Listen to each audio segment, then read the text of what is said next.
누가복음 15장의 말씀을 함께 나누고 있습니다. 누가복음 15장에는 세 가지 아주 특별한 비유가 소개가 되고 있죠. 지난주에 잃은 양에 대한 비유에 이어서 오늘 본문은 잃어버린 동전을 찾는 여인에 대한 이야기가 소개가 됩니다.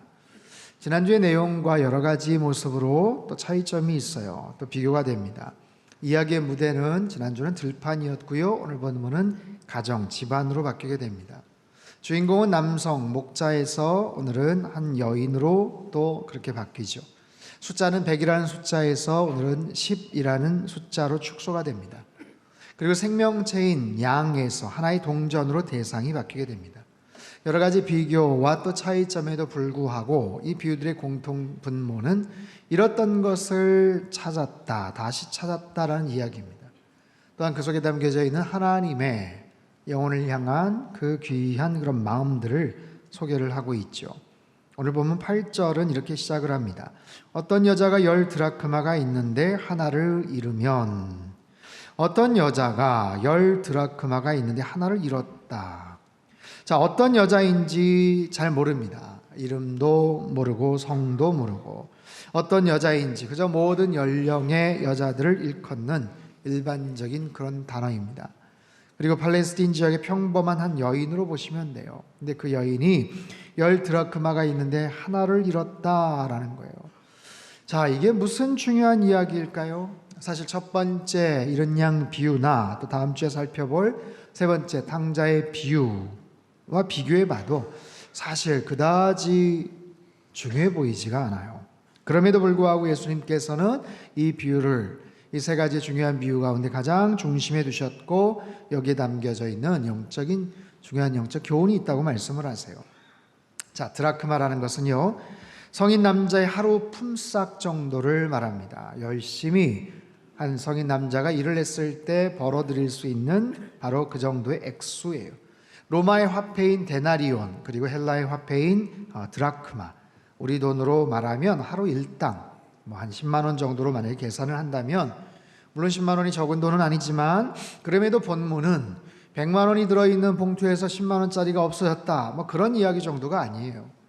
10개 중에 한 드라크마를 잃었다는 것은 훨씬 더 중요한 의미가 있습니다. 자, 여인이 말하는 이 10드라크마는 보통 한 세트로 이루어집니다. 그리고 결혼할 때 자신의 아내가 될 사람에게 주는 사랑의 증표이기도 합니다. 그래서 유대 남자들이 장가를 들 때 드라크마 10개를 주면 신부가 될 여인은 정성스레 그것을 목걸이나 또 머리띠로 만들어서 목에 걸고 다니거나 아니면 머리 장식용으로 꽂고 다녀요. 이것을 세미디라고 하는데, 사진을 보면 바로 저와 같습니다. 10개의 동전을 잘 묶어서 머리띠로 또는 목걸이로 그렇게 사용을 하죠. 자, 한 여인에게 있어서 이 세미디에 문제가 생기면 이혼 사유가 되는 굉장히 심각한 그런 어려움에 처하게 됩니다. 만약에 누군가에게 빚을 졌다, 그래서 부채가 생겨서 여러 가지 물건을 갚는데 돈이 없다, 그래서 물건들을 차압해가는 과정에도 사람들은 그것은 가져가지 않았다고 해요. 거기에는 손을 대지 않았다는 거죠. 심지어는요, 도둑이나 강도들도 그것만큼은 손대지 않았다, 그런 말이 있어요. 그만큼 중요한 물건이기 때문에 절대로 분실을 하면 안 되는 거예요. 통으로 분실해도 안 되고, 특별히 1개, 2개의 드라크마를 그 중에서 분실을 하게 되면 이것은 온전한 가치를 상실하게 된다는 거예요. 10개 중에 하나가 없어졌다? 그러면 10%가 없어졌다. 그게 아니라는 거죠. 자, 그 중요한 물건을, 그 10개 중에 하나의 동전을 분실하는 거예요. 여러분, 특별한 의미가 담겨져 있는 그런 애장품 같은 것들이 혹시 있습니까? 부모님이 돌아가시면서 물려주신 오랫동안 쓰셨던 만년필이나 아니면 시계, 아니면 가방, 그것을 분실했다고 한번 생각해 보십시오. 소중한 결혼 반지나 목걸이를 잃었다고 한번 생각해 보세요. 오래전에 미국 메이저리그에서 활동했던 김병현 선수가 월드 시리즈 챔피언 반지를 잃어버렸다가 다시 찾았다라는 그런 기사를 본 적이 있어요. 그런 중요한 반지들은요, 특별히 야구하는 사람에게 있어서는 얼마나 중요한 반지겠어요. 받은 반지뿐만 아니라 받은 케이스조차도 잃어버리면 안 되는 아주 특별한 의미가 있는 물건이겠죠. 대개 우리가 살아가면서 어떤 물건에 대한 가치는 두 가지로 되게 결정이 됩니다. 첫 번째는 가격, 두 번째는 의미입니다. 얼마나 비싼 물건인가, 얼마짜리 붙어있는 태그가 붙어있는 물건인가. 비싸진 않지만 그것이 나에게는 어떤 의미가 있는가. 다른 사람들은 그다지 의미가 없지만 나에게는 특별한 소중한 의미와 추억이 담겨져 있는가. 거기에 따라서 그 물건의 가치가 결정이 되죠. 그런 소중한 물건을, 의미가 있는 물건을 잃어버렸다. 얼마나 속상하고 마음이 아프겠어요. 오늘 설교의 제목은 어떤 여인의 동전사랑입니다. 어떤 여인의 동전사랑. 아마 여러분 가운데도 어떤 기념주화 같은 것 이렇게 모으시는 분들이 혹시 있을지 모르겠는데, 제가 인터넷 자료를 찾아보니까 세계 각국마다 특별한 동전들, 특별한 의미가 있는 그런 주화들이 있더라고요. 그 중에는요, 정말 수십억을 호가하는 그런 동전들도 있어요. 근데 여러 가지가 있는데 그 중에 특별히 여러분들이 관심을 가질 만한 동전을 하나 소개하겠습니다. 네. 500원짜리입니다. 한국은행 500원 그렇게 있고요. 위에는 1998이라고 쓰여 있어요. 1998. 여러분 1998년에 어떤 일이 있었는지 아세요? IMF가 있었습니다. 97년 11월, 12월서부터 시작된 가장 힘들었던 그런 시간들. 다른 때는 몰라도 저 때는 500원짜리가 많이 만들어지지 않았대요. 그래서 특별히 민트 세트로 8,000개만 제작이 되었는데, 그래서 지금은 굉장히 희귀한 동전이 됐어요. 동전의 지금 가치는 보관 상태가 좀 좋으면 70만 원에서 80만 원 정도 한다고 합니다. 최고 낙찰가가 103만 원, 액면가의 2060배 해당하는 금액이라고 합니다. 예배 마치고 여러분 집에 가셔서 꼭 저금통이나 집안 곳곳을 한번 찾아보시길 바랍니다. 여러분, 이처럼 물건에 대한 가치는요, 그것이 갖고 있는 액면가의 가치로만 결정되지 않아요. 500원이라고 해서 500원짜리가 아니라는 거죠.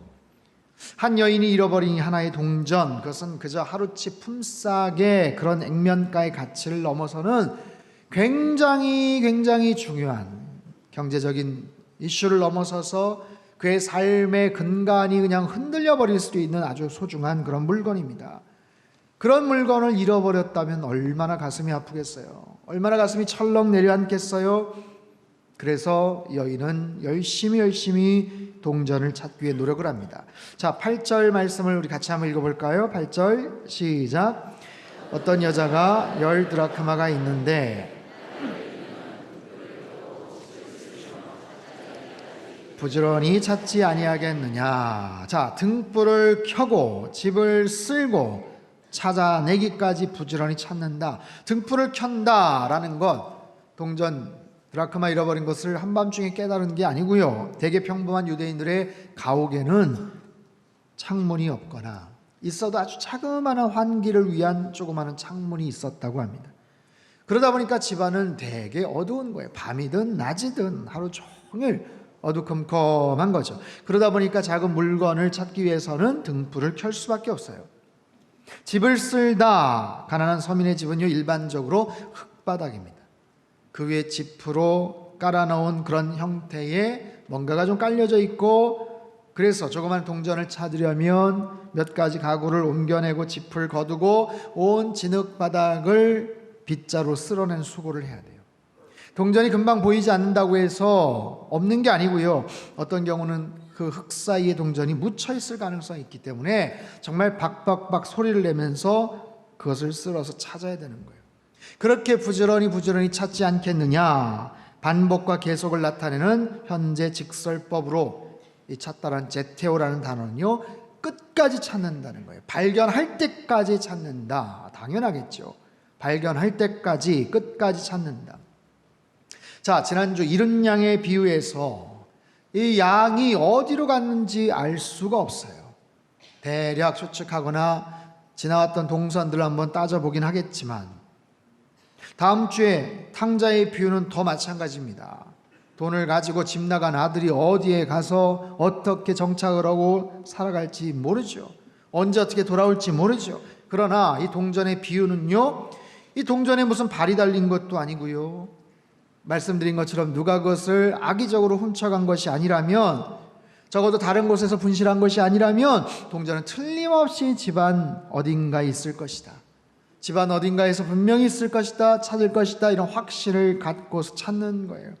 어쩌면 세 가지 비유 중에서 가장 어떻게 보면 쉬운 일일 수도 있어요. 아주 명백하고 분명 확신을 갖는 거죠. 동전이 골든타임을 놓쳤다고 동전이 세상을 떠나는 것도 아니고, 그렇기 때문에 정말 확신을 가지고 열심히 찾았을 거예요. 그런데 만약에 다른 곳에서 이뤘다면 결과는 달라졌겠죠.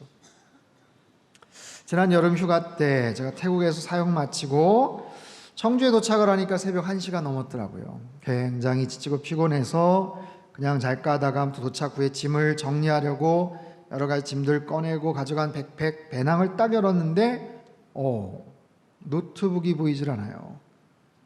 그곳에 가서 설교 준비도 하고 사역을 위해서 가져갔던 노트북이에요.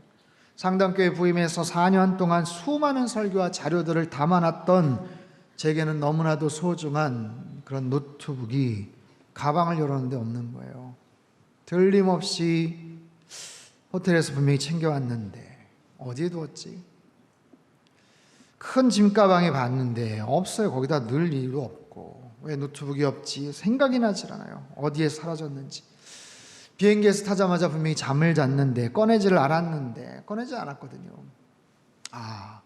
태국의 공항 검색 때 짐을 검사하면서 그거 꺼내가지고 어쩌고 저쩌고 하면서 그러다가 다시 담지를 않았나 보다. 그때 그 막내를 제가 태국에 남겨두고 와야 되는 상황이어서 헤어지기 전에 기도해주고 눈물의 이별을 하고 돌아서자마자 정신이 없는 상태에서 막 검색대를 통과했기 때문에 아마 그때 노트북을 꺼내고 짐 검사하다가 그만 다시 담지를 못했구나. 그래서 그 다음날 선교사님에게 전화를 해서 이런저런 상황을 말씀드리고 죄송하지만 공항에 가서 다시 분실물 센터 등에 좀 찾아달라고 했어요. 몇 시간 후에 연락이 왔습니다. 지금 공항인데 분실물 센터에 노트북이 없다는 거예요. 접수된 게 없다는 거예요. 틀림없이 거기에서 잃어버렸냐 질문하는데 제가 틀림없는 건 아니지만 아무래도 거기에 있을 것 같다. 내가 분명히 꺼낸 것은 기억이 나는데 담았던 게 기억이 나지를 않는다. 거기 아니면 없어질 것이 없다. 그랬더니 선교사님이 CCTV를 확인 요청을 해서 쫙 살펴볼 때니까 어디쯤 몇 번 검색대를 통과했는지 저한테 얘기를 하라고 해요. 여러분, 공항 검색대 몇 번 왼쪽 오른쪽 몇 번째 검색대 통과했다 그 기억이 납니까? 기억나지 않아요. 그래도 대략 시간대가 예측이 되니까 대충 오른쪽 이쪽이었던 것 같다라고 그렇게 얘기했어요. 선교사님이 공항 직원과 거의 2시간 3시간 동안 CCTV를 계속해서 뒤지는 거예요. 계속해서 뒤지는데 보이지 않다가 마침내 제 모습을 발견을 딱 했어요. 그래서 영상을 이리저리 돌려보고 제가 검색대회 가방을 펼치고 노트북을 분명히 꺼냈는데 정말 놀라운 것은 그 노트북을 제 가방에 담더랍니다. 제가 아주 확실하게 틀림없이 꺼낸 노트북 다시 배낭에 넣어서 떠나갔다는 거예요. 와, 그럼 태국 공항은 아니구나. 어디에 있지? 도대체 어디에 있지? 전혀 기억이 없는 거예요. 분명히 공항에서, 비행기 안에서 꺼낸 기억이 없어요. 그러면 내가 자고 있을 때 누군가가 그 위에 선반에서 그걸 꺼내가지고 남의 노트북을 꺼내갔나? 그것도 말이 되질 않아요. 그래서 가능성이 없어 보이지만 혹시나 해서 비행기 쪽에다가 항공사에다가 연락을 해봤더니 노트북이 거기 있다고 얘기를 하더라고요. 제가 탔던 비행기 제품 사양 색깔 크기 정확하게 제 거였습니다. 와, 찾았다. 그때부터 제가 궁금한 거예요. 도대체 그 노트북이 왜 거기에 있을까? 제가 분명히 꺼낸 적이 없는데, 타자마자 분명히 잠을 잤는데 어떻게 거기에 남이 그걸 꺼내가지고 혹시 거기다 놨, 그것도 아니고. 근데 가만히 생각해 보니까 제가 비행기 타기 전에요 수면 유도제 같은 약을 잠깐 먹었어요. 피곤해서 비행기에서 잠을 못 자면 안 되니까 그걸 먹었는데 그 약 기운 때문인지 기억이 나질 않는 거예요. 분명히 제 기억에는 꺼낸 적이 없는데 나중에 찾아가지고 이렇게 보니까 노트북을 열어보니까 무슨 말인지 알아보기 힘든 분명히 이상한 한글 파일이 탁 해가지고 접혀져 있더라고요. 제가 꺼냈던 거예요. 제가 생각은 안 나는데. 근데 어쨌든 정말 우여곡절 끝에 그 노트북을 다시 찾게 됐어요. 감사한 일이죠. 여러분, 제가 왜 그렇게 간절하게 찾았을까요? 상담교회 처음 부임해서 교회에서 구입해 주신 꽤 좋은 노트북이지만 지금 4년이 지나서 중고 가격은 많이 떨어진 상태입니다. 그러나 가격 때문이 아니죠. 지난 4년간 상담교회에서 했던 수없이 많은 설교와 자료들이 다 남겨져 있는 너무너무 소중한 그런 데이터들, 그 많은 자료들, 그걸 생각해 볼 때 노트북 잃어버렸다고 생각하니까 이틀 동안 얼마나 마음이 우울하고 속상했는지 몰라요. 어떻게 찾지? 사랑하는 성도 여러분, 우리가 소중하게 생각하는 것을 잃어버릴 때 그 마음의 상실함은 말로 표현할 수가 없습니다. 하지만 그 속에서 다시 그것을 찾았을 때의 기쁨, 잃었던 노트북을 다시 찾았을 때, 잃었던 소중한 지갑이나 아니면 가방을 다시 찾았을 때, 잃었던 굉장히 소중한 의미 있는 추억이 담긴 사진이나 기념품을 다시 찾았을 때 그 기쁨, 오늘 본문에 잃었던 동전을 결국 찾았을 때 이 여인이 느끼는 기쁨과 감격이 어떠했겠어요? 어떻게 표현할까요? 자, 9절 말씀을 같이 한번 읽겠습니다. 시작. 또 찾아낸즉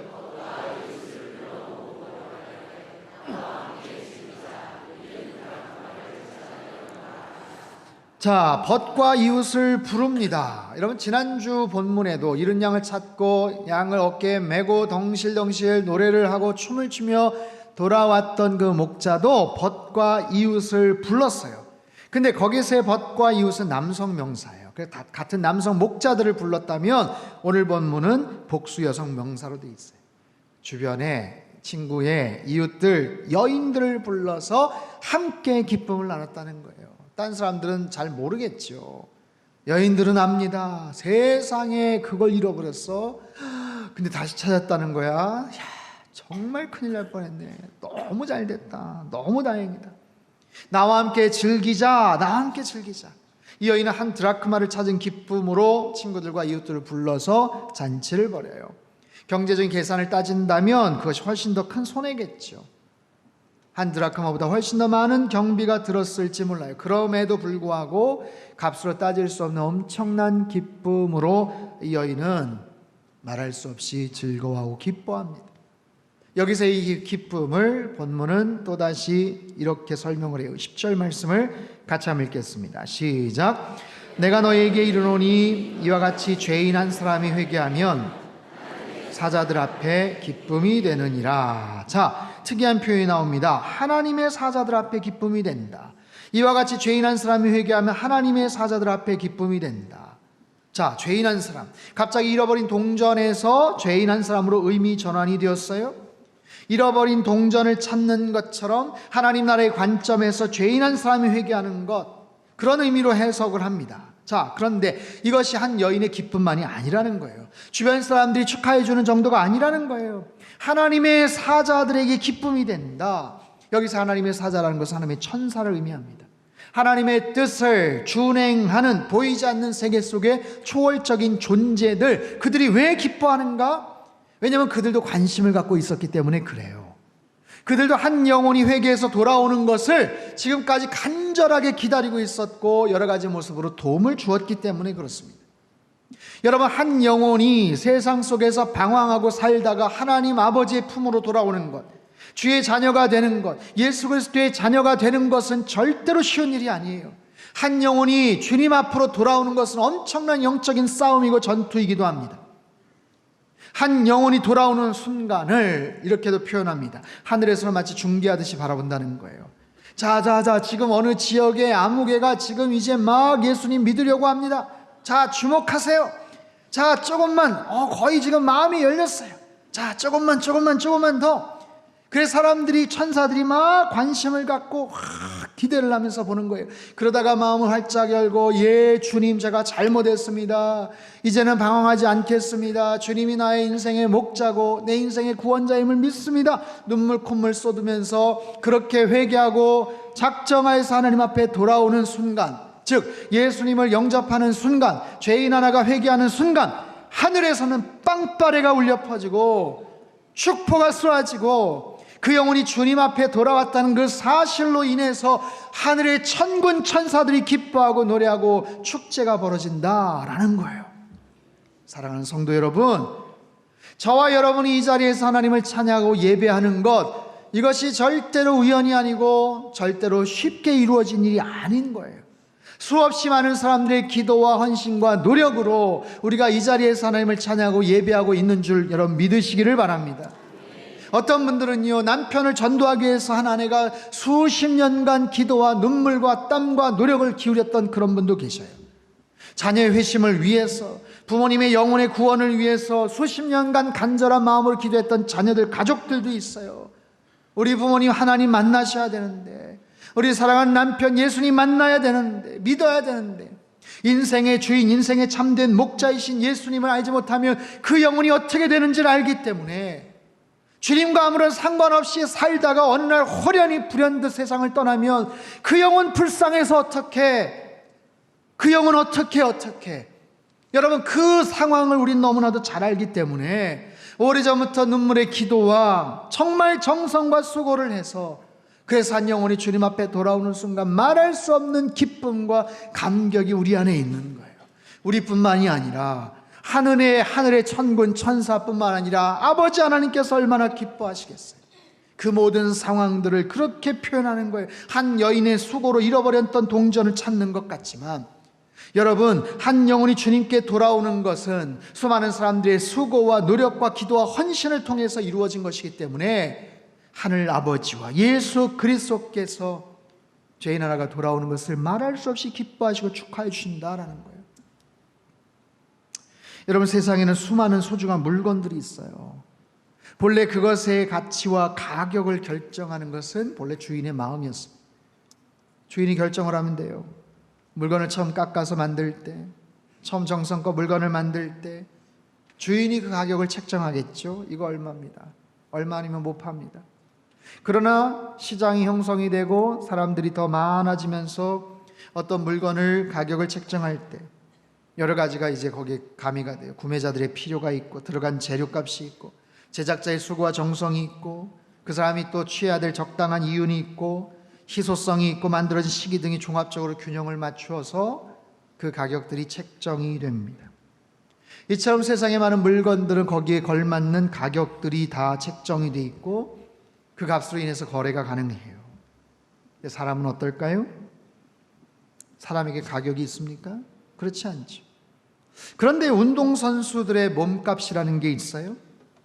연예인들이나 어떤 인기 강사분들, 그분들 초청할 때 전달되는 수고비나 사례비 등이 책정된 액수들이 있더라고요.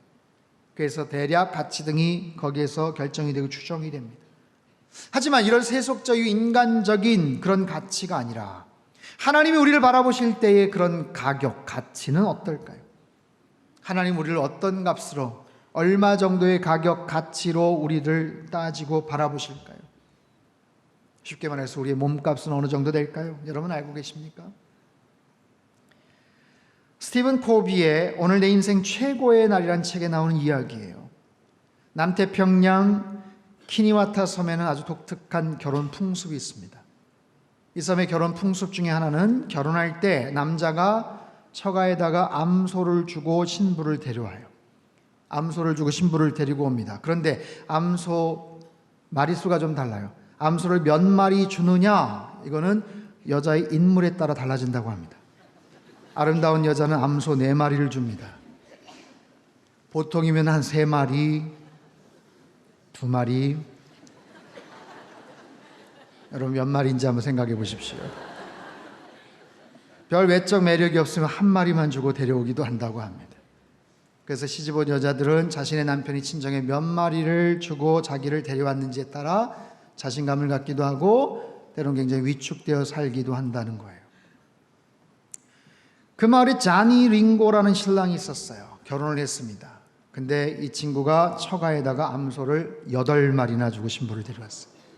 그 지역에서 유례가 없었던 일입니다. 8마리? 8마리? 누구를 데리고 왔는데? 근데 보니까 이웃 사람들이 아니 소 1마리면 될 여자한테 8마리를 줬대? 난리가 났어요. 조롱을 하기도 하고 비웃기도 합니다. 아주 떠들썩한 화제거리가 됐어요. 몇 년 후 이 소문을 들은 선교사가 자니 링고의 집을 방문했습니다. 근데 선교사 깜짝 놀랐어요. 들리는 소문과는 달리 자니 링고의 아내가 너무나도 아름답고 기품이 있는 모습이었기 때문에 그래요. 선교사가 자니 링고에게 말했습니다. 아내분이 너무 멋지신데요. 제가 잘못된 소문을 들었나 봐요.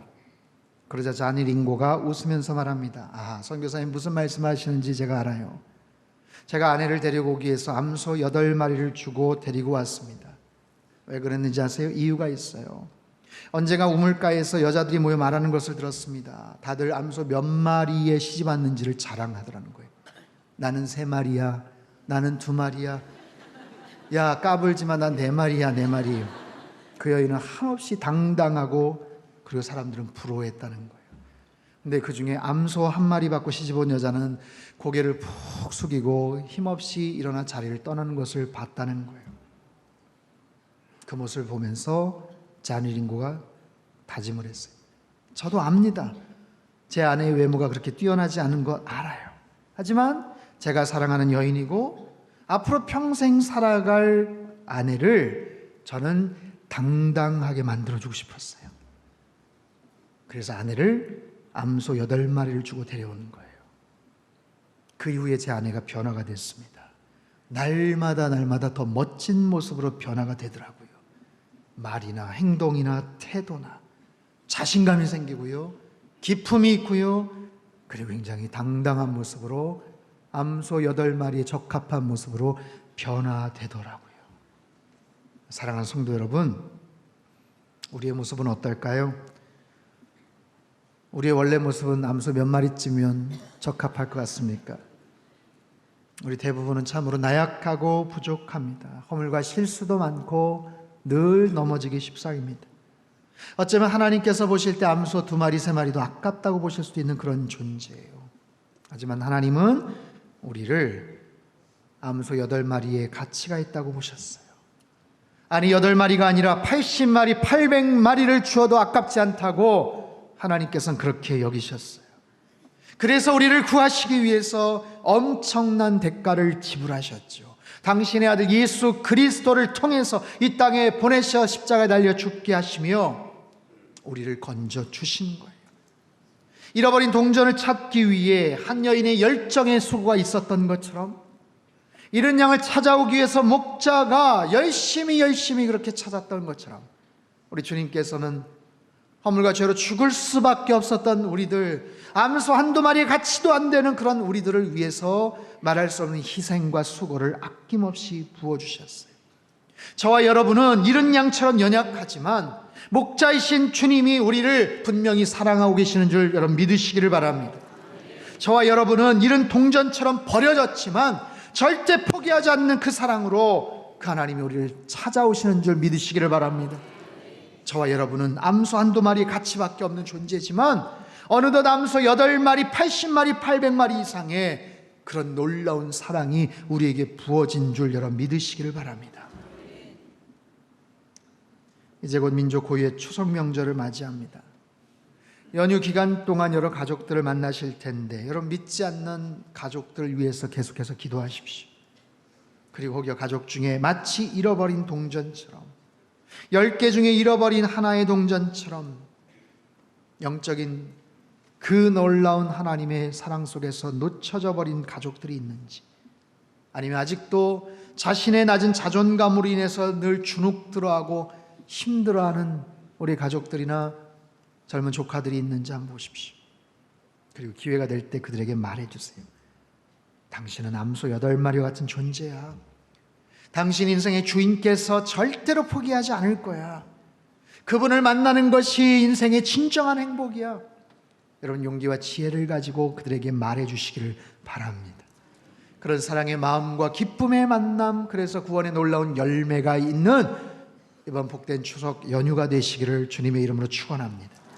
예수 그리스도의 십자가의 사랑과 목자 되시고 우리 인생의 주인 되시는 하나님의 크신 은혜를 경험하는 귀하고 복된 한 주간의 삶이 되시기를 주님의 이름으로 축원합니다. 기도하겠습니다. 하나님 아버지, 암소 한두 마리에 가치밖에 안 될 우리의 모습, 하지만 하나님께서는 우리를 그보다 더 사랑하셔서 말할 수 없이 엄청난 놀라운 사랑과 대가를 지불하시고 우리를 사랑하셨습니다. 그 사실을 절대로 망각하지 않게 하여 주시옵소서. 우리의 영적 자존감을, 하나님 영적 정체성을 잃어버리지 않게 도와주시고 날마다 더 멋진 모습으로, 날마다 더 성화된 모습으로 예수님의 이끄심 받는 복된 삶이 되게 축복하여 주시옵소서. 우리 주변에 아직도 주님을 알지 못한 채 살아가는 잃어버린 드라크마 같은 존재들이 있으면 주님 우리의 입을 열어서 복음을 전하게 하시고, 특별히 추석 연휴를 맞이해서 만나는 우리의 친척들, 친지들, 형제, 자매들, 그들에게 귀한 복음의 소식을 증거할 수 있는 축복의 시간 되게 도와주시옵소서. 존귀하신 예수님의 이름으로 기도하옵나이다.